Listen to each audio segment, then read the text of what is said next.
we get to dive in and start to directly investigate for ourselves this path factor of samadhi. Samadhi. Sometimes I just like to say it, samadhi. Like, it's so silly. But the reason I think I want to bring this like playful attitude to samadhi is because we can be so overly serious about it. And it can engender an attitude of striving, which we'll get to later. This word samadhi, it's a Pali word for a heart and mind that is gathered and collected, stabilized. And this word samadhi gets translated into English as concentration. Very interesting. So just take a moment. No need to unmute yourselves, but just take a moment to recognize mindfully what are the associations that arise for you when you hear the word concentration. And the reason I bring this up is because the associations that we have shape our attitudes. They influence our words and our actions. So just take a moment to recognize your associations with the word concentration.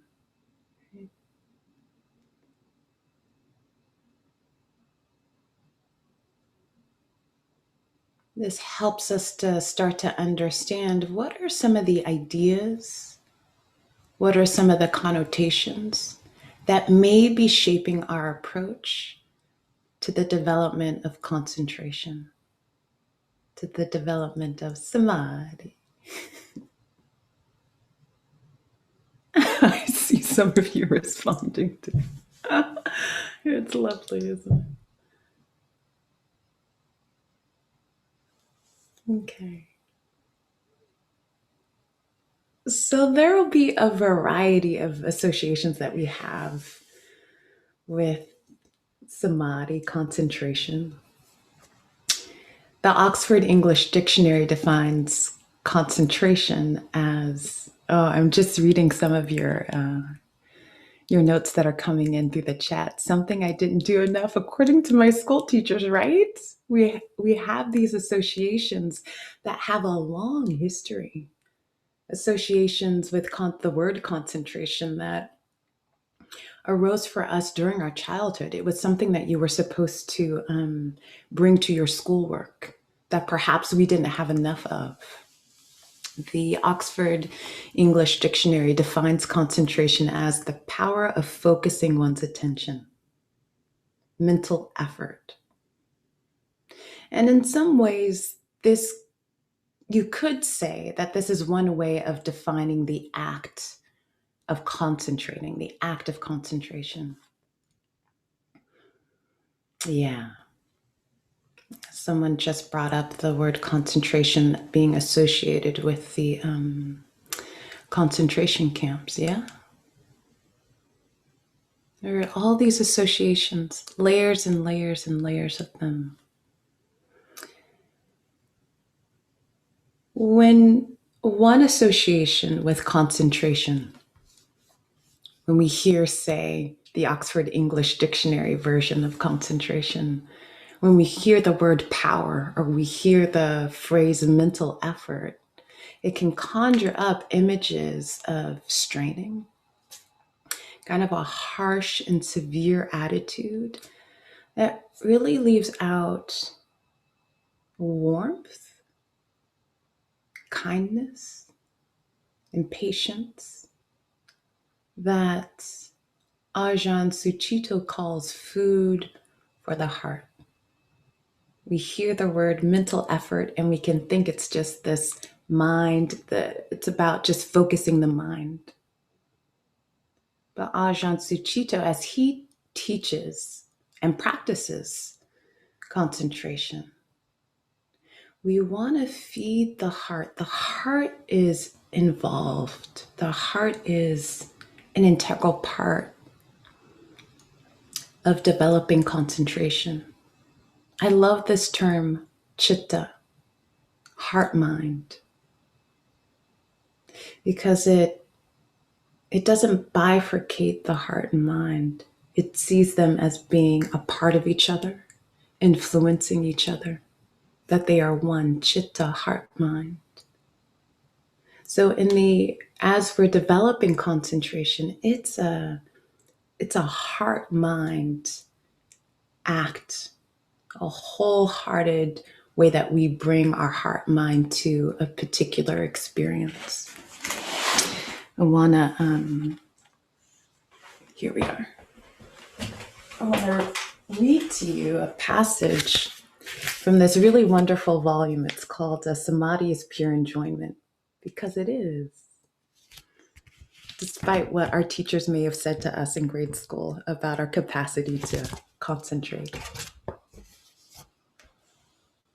He says, we think when we can feel so many breaths occurring in my nostrils, then I'm concentrated. That's samadhi. He goes on to say, but on its own, this approach leaves out the subjective dimension of motivation. Again, leaving out the heart. But on its own, this approach leaves out the subjective dimension of motivation, attitude, and psychological tendencies. So instead of basing samadhi solely on an object, also turn your attention around.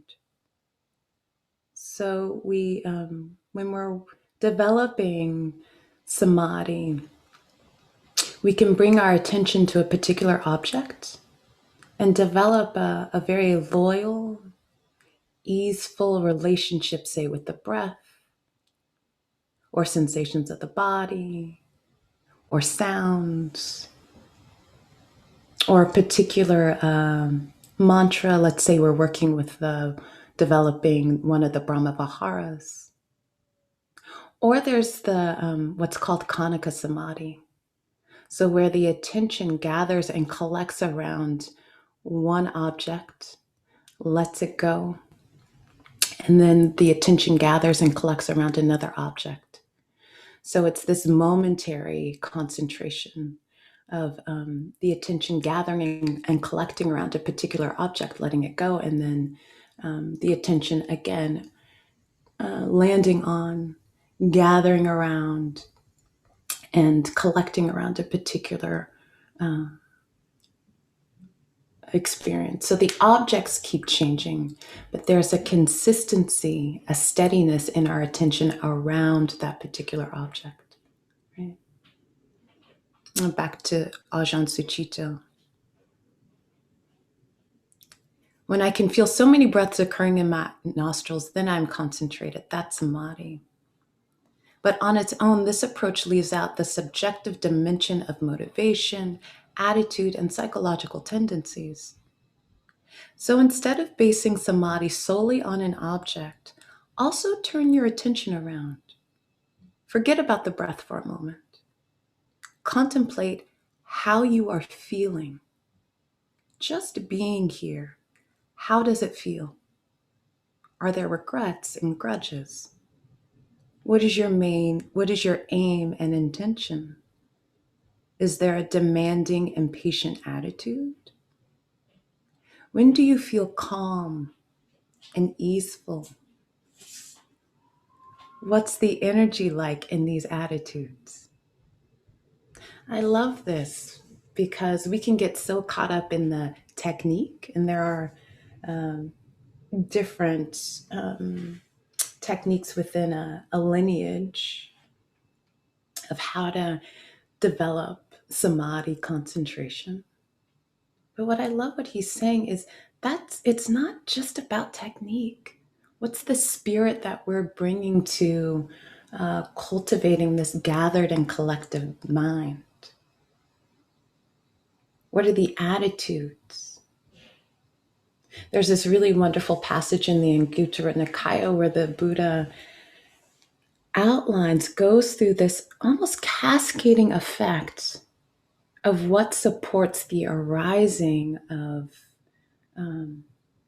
concentration, what supports the arising of a gathered and collected mind.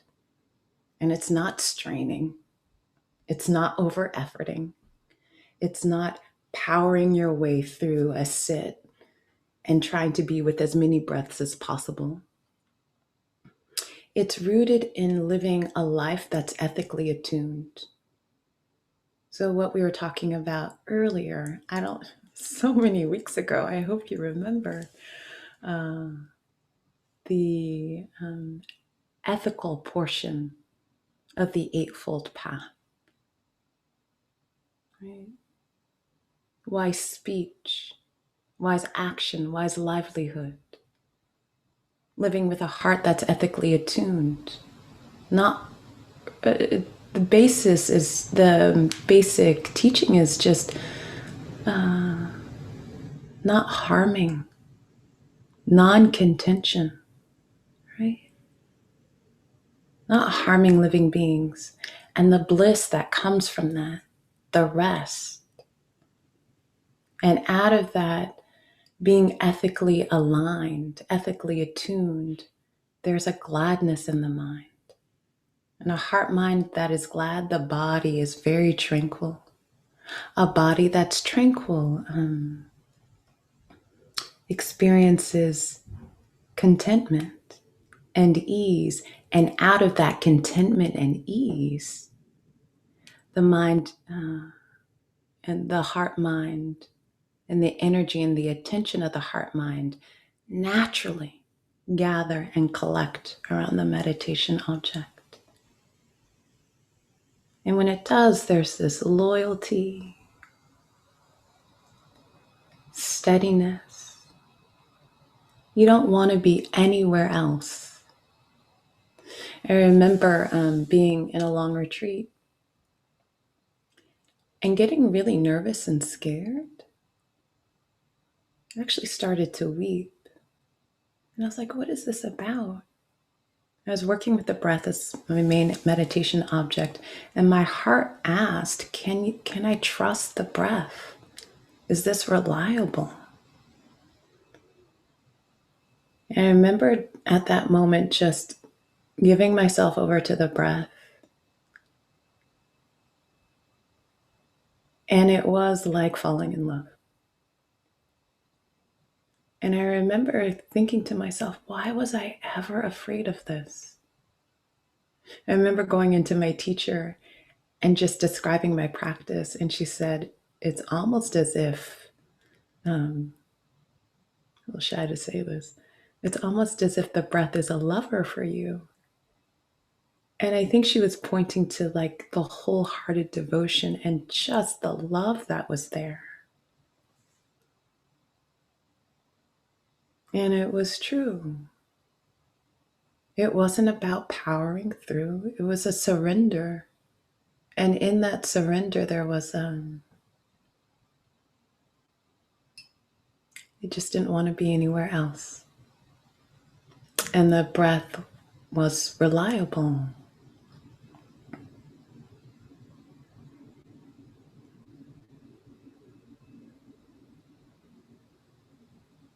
I didn't want to be with anything else. The attention wasn't dispersed. We talk about samadhi as being non-distracted.